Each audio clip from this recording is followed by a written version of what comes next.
یہ تو آپ نے اچھا کیا چوہان صاحب کہ آپ نے کہا کہ آپ نے معذرت کر لی، مگر اسی طرح کی ایک معذرت آپ کیا اداکارہ نرگس سے بھی کرنا چاہیں گے؟ وہ بھی ناراض ہوئی پڑی ہیں کہ آپ نے ان کا بھی نامناسب انداز میں نام لیا۔ نہیں، حاجی کہنا کوئی غیر مناسب ہے؟ ذرا مجھے یہ بتائیں یار، کیا کر رہے ہیں اسد اللہ؟ اصل مسئلہ یہ ہے، میں نے جس کنٹیکس میں بات کی وہ ایک ثقافت کے حوالے سے ہمارے جو میری منسٹری کے نیچے کا ادارہ آتا ہے وہاں پروگرام تھا، وہاں پہ عالم لوہار صاحب، بڑے بڑے سینئر موسیقار، ہدایتکار سارے موجود تھے۔ انہوں نے کویسچن ایئر کرتے ہوئے مجھ سے کویسچن پوچھا کہ ہمارے ہاں ولگیرٹی بہت ہے،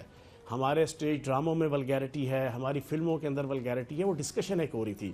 تو میں نے ایک لائٹر نوٹ میں کہا کہ کیونکہ تھیٹر جو ہے وہ میری منسٹری کے 100% انڈر نہیں آتے، اگر آتے تو میں انشاءاللہ جو ہے نا وہ جتنی اداکار اور اداکارائیں ہیں میں ان کو سٹریم لائن کر دیتا اور ان کو میں ایک دائرے کے اندر لے آتا۔ میں اس کنٹیکس میں کہا بڑی قابل احترام ہیں نرگس جو ہے، وہ میں سمجھتا ہوں کہ پاکستان کی فلم انڈسٹری اور پاکستان کی جو فن کے میدان کا جو ہے نا ایک سرمایہ ہے، اور واقعتاً اگر اس کو بھی اگر یہ چیز ہوئی ہے تو میں آن ایئر آپ کے پروگرام کے اندر اسے ایکسکیوز کرتا ہوں۔ وہ لائٹر نوٹ کے اندر بات تھی، لیکن وہ کچھ نہ اس وقت میں آپ کے پروگرام میں نظامی صاحب کی موجودگی کا فائدہ اٹھاتے ہوئے،